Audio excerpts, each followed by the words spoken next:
Hi, this is Paula Gloria, and this show is called Farther Down the Rabbit Hole. Today we're going to have a really special treat. To sort of recap, what we did last week was pretty intense. We were speaking about $27.5 trillion that's missing from the world economy. And I thought we'd take a break this week. And delightfully enough, I may have mentioned that the St. John the Baptist Greek Orthodox Church was celebrating Greek Easter. So that was last Sunday. And I got some of my friends together, and we actually went to the agape ceremony. And the agape ceremony at the Greek Orthodox Church is where they read the gospel in different languages. In other words, all the languages that might be represented in the church at that time. So somebody from MNN came, Ini came, and she's Brazilian, so she read it in Portuguese. And yesterday, I got a message on my answering machine. The priest called up and said thank you, and how nice it was to have, you know, more people from all walks of life and all different cultures and religions coming together to celebrate. And he was sorry that he couldn't come to my place afterwards and have, you know, a little lamb and celebrating in the way that Greeks do. So maybe next year we'll do that. What was really wonderful was that my friend DjenneBa stopped in. I hadn't even been expecting her, and DjenneBa and I traveled around India together. So afterwards, in our celebration, we had Easter eggs, because that's what they give you at the Greek church, and the Easter egg symbolizes new life. And I thought it was interesting because for those of you who follow Harold Channer, and Buckminster Fuller always uses this analogy that just when things seem to be really bad and the little chick is completely cramped and he's all out of the, you know, the yolk is all down, there's no food to eat, all of a sudden he cracks out of the shell and it's a whole new ball game. So the priest, I can't remember exactly how he used the analogy, but the egg symbolizes life. So afterwards, DjenneBa and I got to talking and catching up, and she's going to be doing something in Harlem next week. She's an astrologist or an astrologer. Oh, I see we have a call. Let's see. Hello? Caller? Caller, hello? Oops, just a... Hello? Can you hear me? Hello? Can you hear me? Yeah, I can hear you now. Hi. Great. How are you, Paula? Good. Who is this? Do I know you? Hi, this is Rusty. Rusty, what are you up to today? Oh, I heard you talking about going to India. Well, what I was saying is I'm going to roll in some of my friend. Actually, we'll be in Gramercy Park. Oh, well, you talked about you traveled to India, though, right? Yes, I met DjenneBa in India. She's going to be calling in later from Washington, D.C. Oh, my goodness. I actually went to India last year. Well, why don't you call later and maybe we can get you and her on at the same time? Well, I just wanted to tell you real quick, India it's kind of a scary country. I was shitting blood for a week after I got back. I'm sure DjenneBa will have something to say about that too. Yeah, well, I'd like to know if she was shitting blood too, because I don't think I want to go back. It's true. You know, when we want to be balancing the elements, it's really important, and sometimes the energies get high. So call in later, okay? Well, my energy's... Thanks. So anyway, let's roll in with DjenneBa, and we'll take more calls later.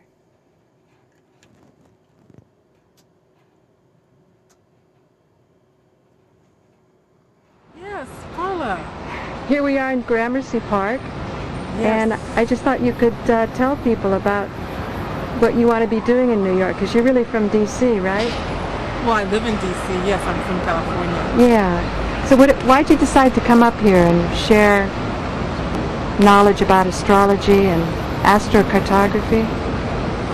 Yes, I'm planning a workshop on Saturday, April 29th in Harlem from 3 to 6 p.m.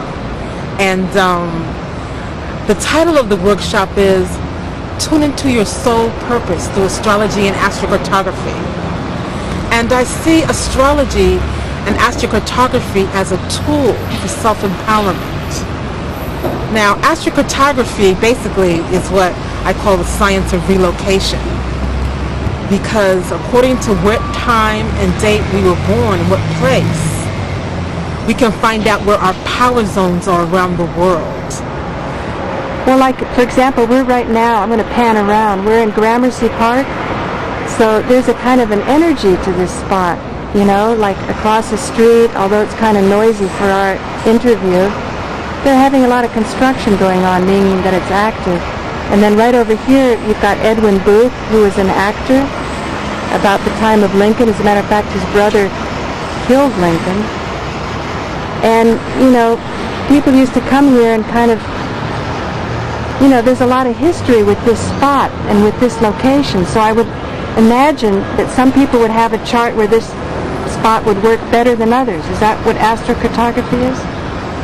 Well, what astrocartography is about finding where your power zones are around the world according to what you want to manifest, such as your career, love, investments, healing, whatever it is that you're looking for and you want to activate in your life. Because location. So what if people kind of are sentimentally attached to a certain area? Would it be kind of hard for them to move? What do you tell them then? Well, it's not really about what you're sentimentally attached to. I mean, we're here for a specific reason. And according to where you live, you can manifest that. Or you're going to have to relocate, and it can be a lot easier. For example? For example, I'm a native Californian. I've been there the majority of my life, but I relocated to the East Coast because the majority of my planetary lines were in the midheaven. And the midheaven of your chart is 12 o'clock noon. And that's the most powerful position for you to be in, because 12 noon is straight up. And you're able to channel, you know, cosmic energies that can be more beneficial to your life. What do you say to people who are kind of skeptical about astrology? Astrology and astrocartography are married. That's the biggest kept secret. I'm not, you know, really in the business of convincing skeptics. You know, anybody who has traveled regarding astrocartography knows that when you travel, you have different experiences with people. People react to you differently, and you feel different. Why is that? It's because you're different, you're under different planetary lines and energy. And as far as sentimental attachment to a place, that can be because of a past life experience in that place. So you want to shed that attachment so you can make a fresh decision? Because like in creating your reality, you have to let go of old habits before new ones can come in. So you're saying actually locations can assist that process? I would say so, because someone asked me a question, you know, what happens, I mean, you can't choose where you were born, but you can choose where you end up. Okay? I would think astrocartography, even if people didn't want to make a big decision about going, you know, moving their whole family and getting a new house, just to take a vacation probably. Yes. And you know, like, particularly for good sex, huh? Could you do that? If you're looking for love, yes. In fact, people have got their map done to find out where they could go for vacation and have a good time. Say they couldn't leave the country. And they wanted to know where would be a good place to travel to, and you can use your map for that. Yeah, right. But the thing is that if you have your astrocartography map done, and if you've traveled, you will be able to confirm your experiences and understand what planetary line you were living under and how that affected your experience, and then you will be convinced.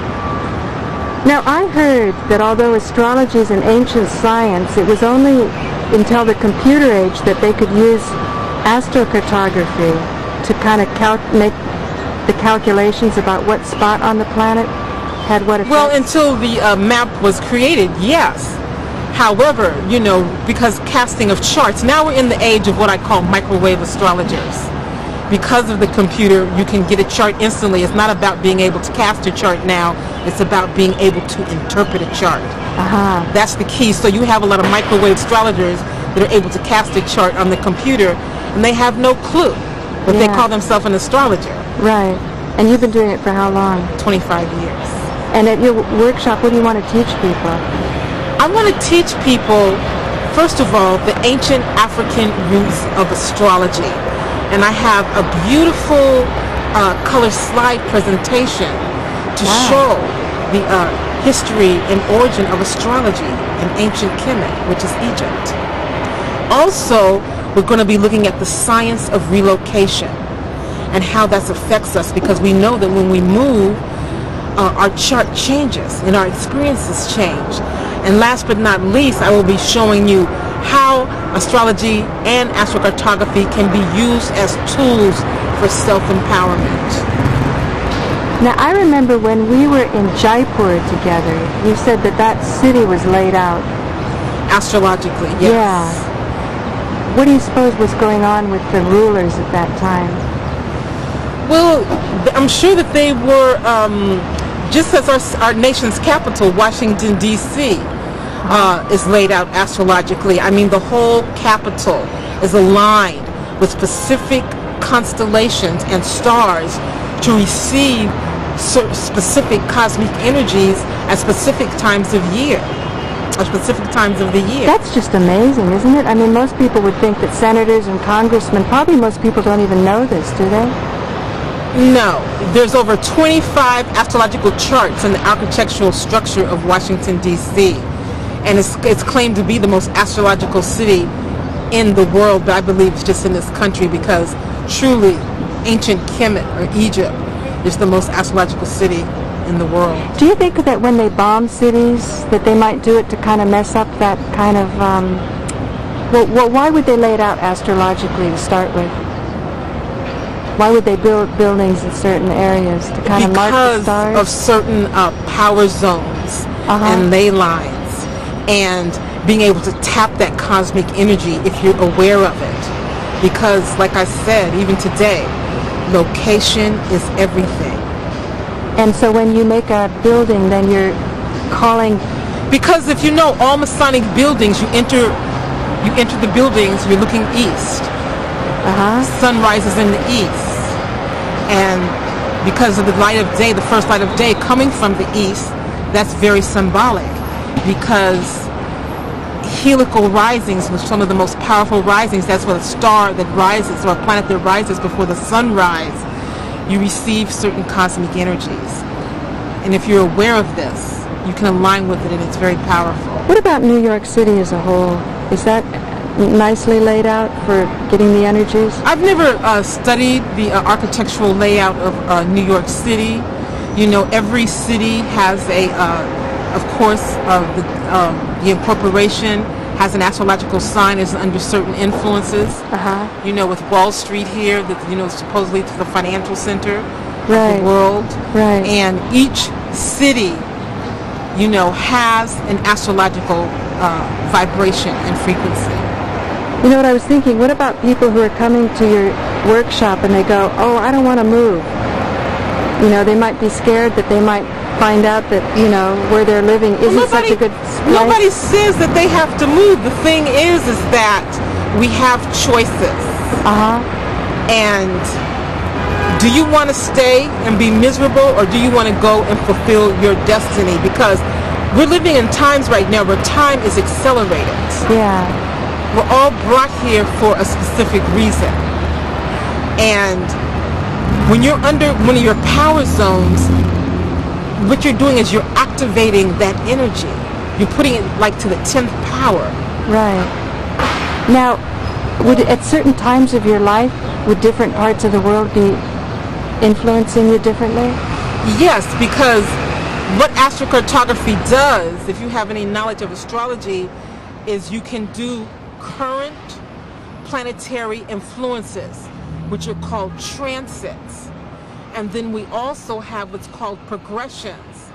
So you can lay this over your natal map, and these influences are constantly changing, because everything in life is changing. The thing is, are you willing to change? That's the key. You know, the quality of life in Northern California, you know, is to me, as far as I'm concerned, the best. So many people have asked me, why did you relocate to the East Coast? Why did you leave the Bay Area? It's so beautiful. Because my destiny, I truly believe, in fact I know, is to be fulfilled on the East Coast. And you know, you have to look at life as an adventure. I don't believe that one can truly grow when you stay your whole life in one place. I mean, to me, that is so boring. Now, you gotta go out and see the world. Now, if someone comes to your workshop, what are they going to learn? How are you going to lay it out? And what's the time? Do you have a flyer you can hone in on? Yes, I do. Right here. This workshop is going to be next Saturday, April 29th. I mean, this Saturday, from 3 to 6 p.m. And if you would like information, you can call 212-982-0021. That's 212-982-0021. Now, can you explain what's on there exactly? Ancient African Roots of Astrology. Can you explain that? What they'll be learning? Yes, if you look in any astrological book, they will never give any credit as far as Africa and astrology. They always say it's of Babylonian origin or European origin, and the continent of Africa is completely ignored. However, if you go to the Louvre Museum in Paris, what do they have? What did they take out of the Nile Valley? Which is called the Temple of Dendera, which is really the Temple of Het Heru, which was the oldest and most ancient star map of the sky. Really? Comes out of ancient Egypt. Yes. And it's in, they have it in Paris in the museum. Now, I will be showing the different deities and their astrological influences, and just giving you a history of what has been so much ignored. Now, what about soul purpose? What's that mean? You know, we've all manifested here on the earth realm for a specific reason. And deep within us, our soul is crying out for us to fulfill our mission. And the majority of people have no clue why they're here.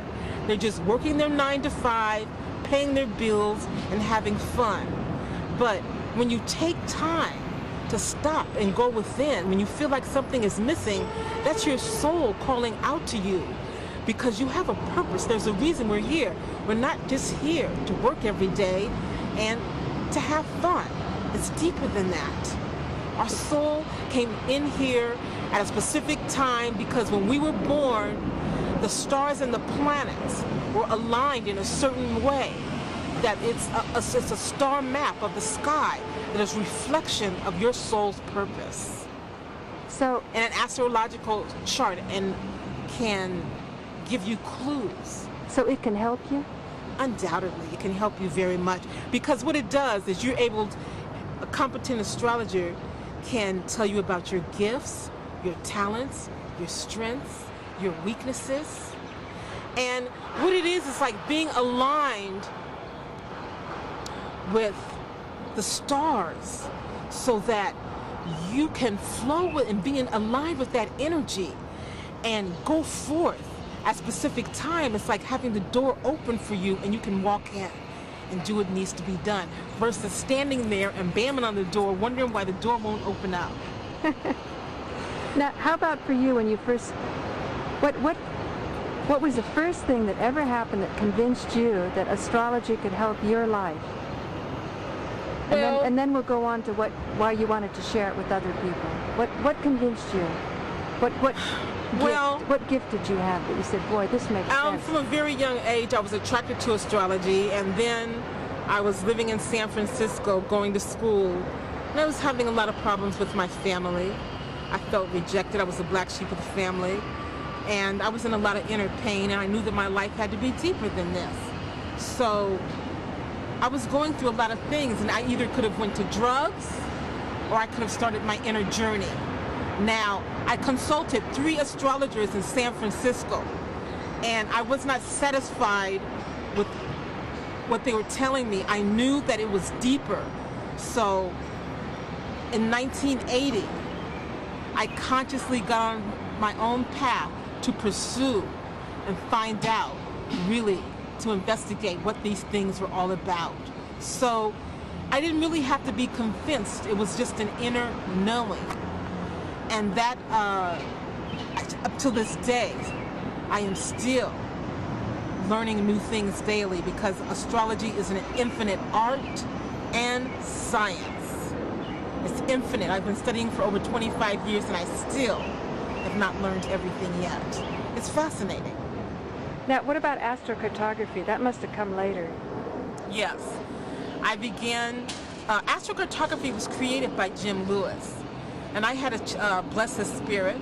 He's left us. He was an amazing Gemini, and I was the last group to study with him in Berkeley, California, and that was like in the early 90s. So when I had it was another piece to the puzzle. It was another piece to the puzzle, because I used to come to New York, and I was also always fascinated with the energy and the experiences I had in New York. And so when I found out that all of my midheaven lines were in New York, I understood why I was having that experience. So what happened was, if I was born at 9 a.m. in California, what time is it on the East Coast? It's 12 noon.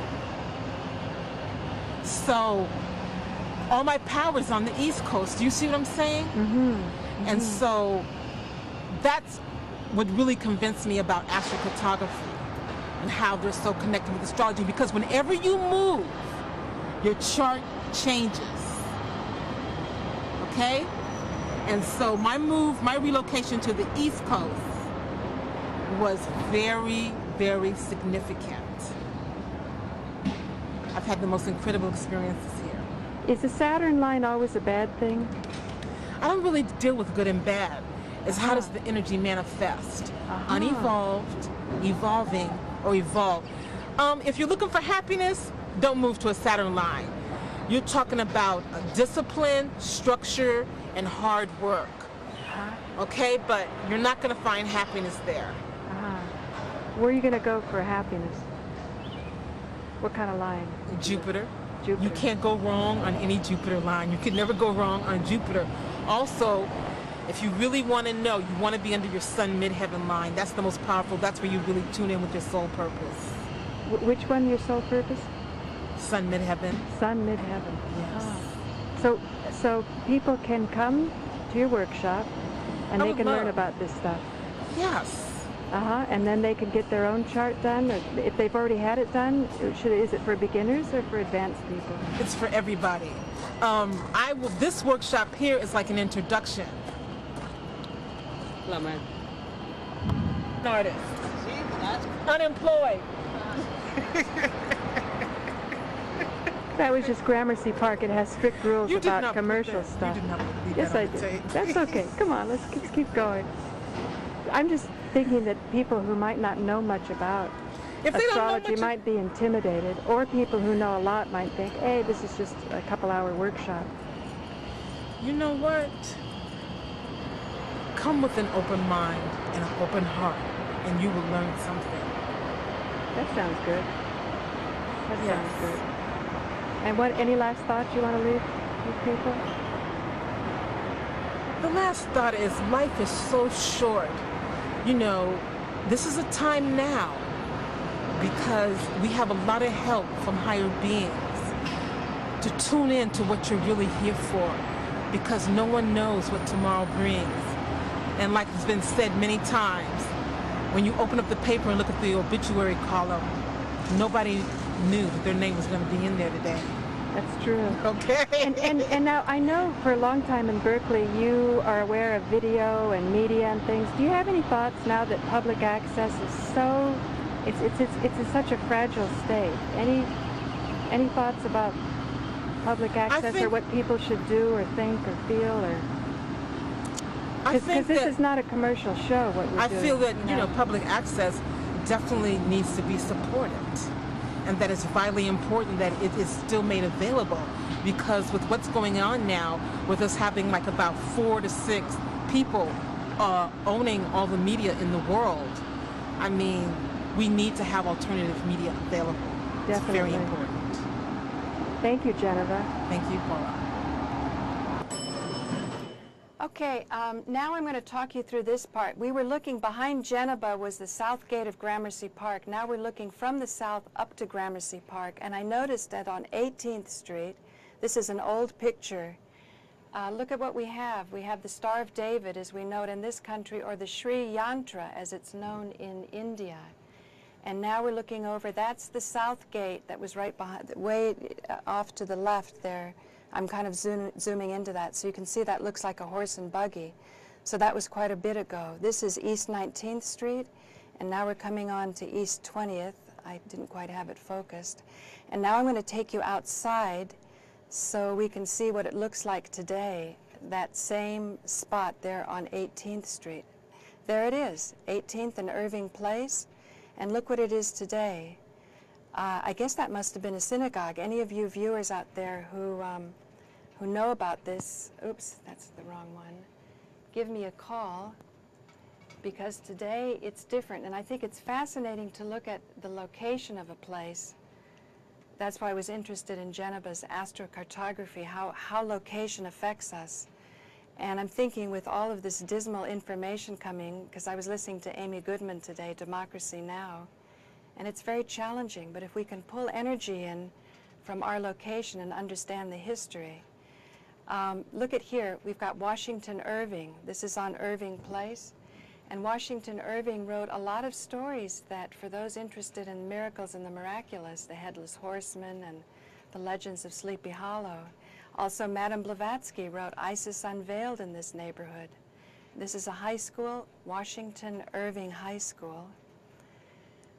Geez, I'm not even sure if that's what they do today. But in any case, there's a lot of history in this area. And later on, DjenneBa is going to be singing some Indian mantras, and she really, really has learned how to master the mantras. So let's come back and see DjenneBa here.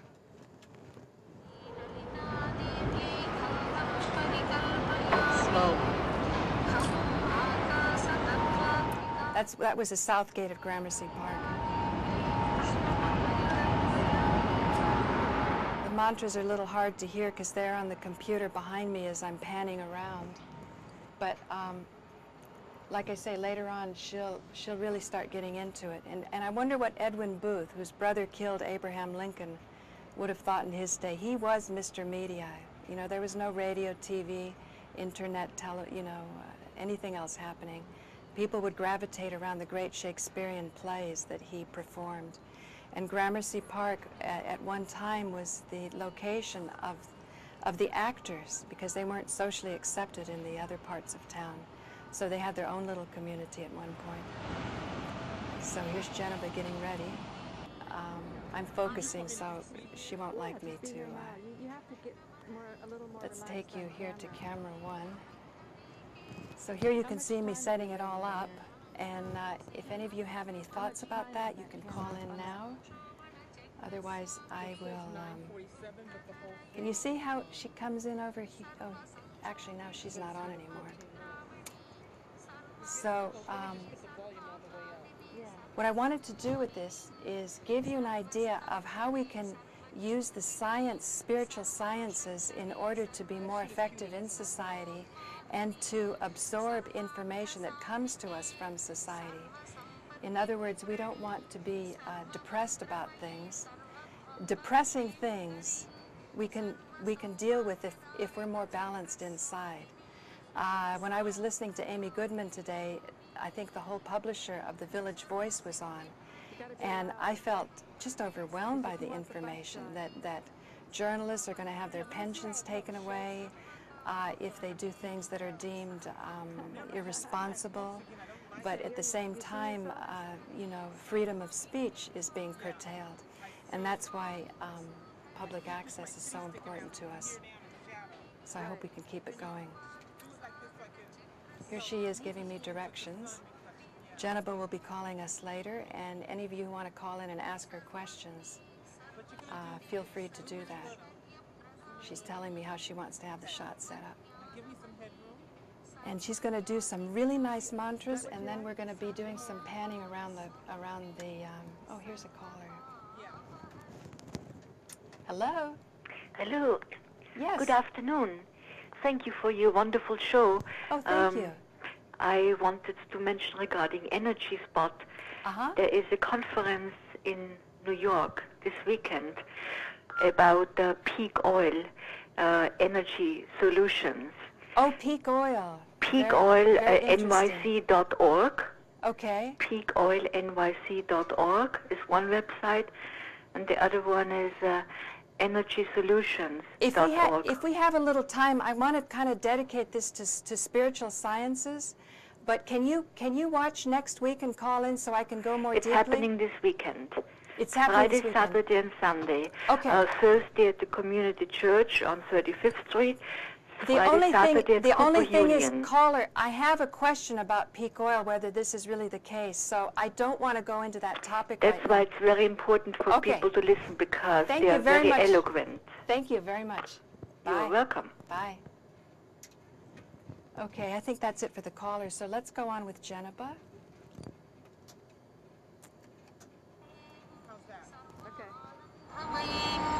Do you like that? Yeah. So here we are setting up the mantras, and it's going to be really nice when you feel the beauty of Gramercy Park and how DjenneBa, through, you know, her African roots, is able to pull together and incorporate vast sciences. Here we go. Sarvaroga Hara Chakra Swamini, Rahasya Yogini, Banini, Chapini, Pasini, Ankusini, Mahakameshwari, Mahavajreshwari, Mahabhagalavini, Sarvasiddhi Prada Chakra Swamini, Bhakti Rahasya Yogini, Shri Shri Mahabhattarike, Sarvanandamaya Chakra Swamini, Para Para Rahasya Yogini, Tripure, Tripuresi, Tripura Sundari, Tripura Vasini, Tripura Srihi, Tripura Malini, Tripura Siddhe, Tripuramba, Maha Tripura Sundari, Maha Maheshwari,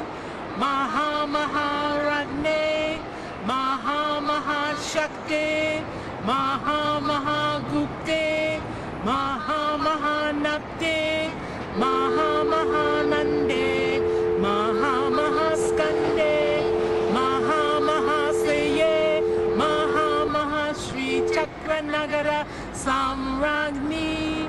Namaste, Namaste, Namaste, Namo Namaha.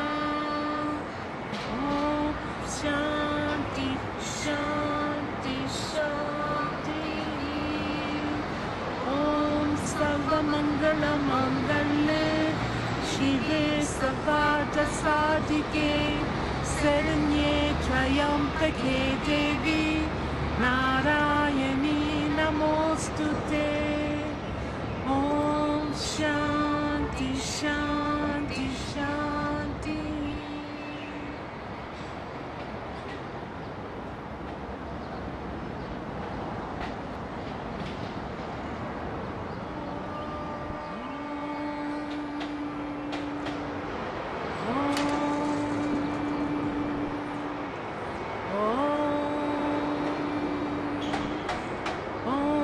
Chakravasinye Namaha.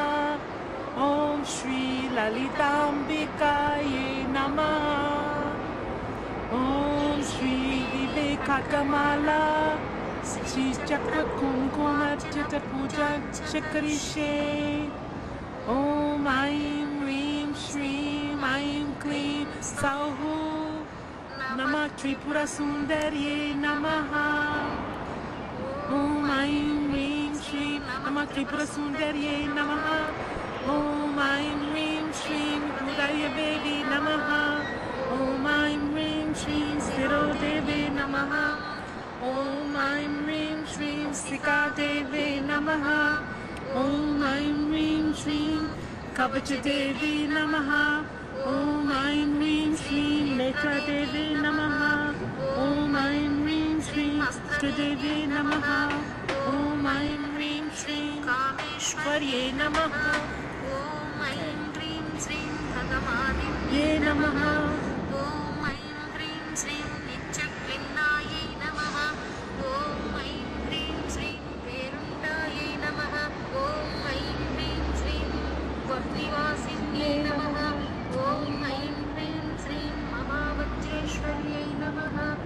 Om Aim Reem Shreem Swarupye Namaha. Om Aim Reem Shreem Svaritaye Namaha. Om Aim Reem Shreem Gurasundarye Namaha. Om Aim Reem Shreem Nityaye Namaha. Om Aim Reem Shreem Neelapatakaye Namaha. Om Aim Reem Shreem Vijayaye Namaha. Om Aim. Do you want to take it? Yeah.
सर्वमङ्गलमाङ्गल्ये शिवे सर्वार्थसाधिके शरण्ये त्र्यम्बके देवी नारायणी नमोऽस्तुते।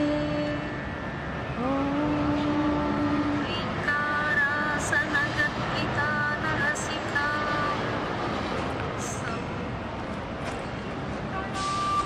प्रदीं सौवर्णाम्बरधारिणीं वरसुधां धौतां त्रिनेत्रोज्ज्वलां वन्दे पुस्तकपाशमङ्कुशधरां स्रग्भूषितामुज्ज्वलां त्वां गौरीं त्रिपुरां परां। Greetings from Gramercy Park.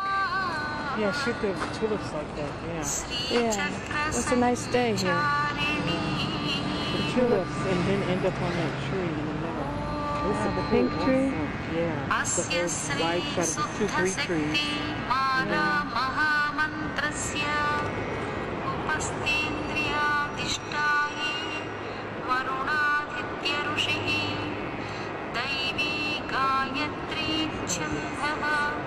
सात्विककार पीठस्थिता कामेश्वराङ्कनिलया श्रीमहाकामेश्वरी श्रीललिता परा भट्टारिका देवता ऐं बीजं क्लीं शक्तिः सौः कीलकं मम खड्गसिद्ध्यर्थे सर्वाभीष्टसिद्ध्यर्थे जपे विनियोगः। ॐ ऐं मङ्गुष्टाभ्यां नमः क्लीं तर्जनीभ्यां नमः सौः मध्यमाभ्यां नमः ऐं अनामिकाभ्यां नमः क्लीं कनिष्ठिकाभ्यां नमः सौः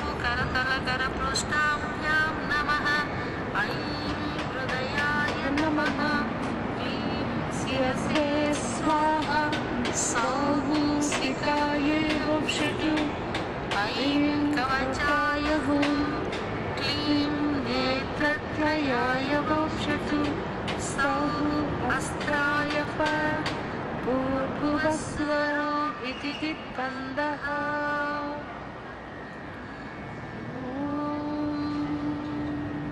तादृश्यं खड्गमाप्नोति येन हस्तस्थितेन अष्टादशमहाद्वीपा साम्राट् भोक्ता भविष्यति आरक्ताभां त्रिनेत्राम् अरुणिमवदनां रत्नताटङ्करम्यां हस्ताम्भोजैः सपासाङ्कुश मदनधनुस्सायकैर्विस्फुरन्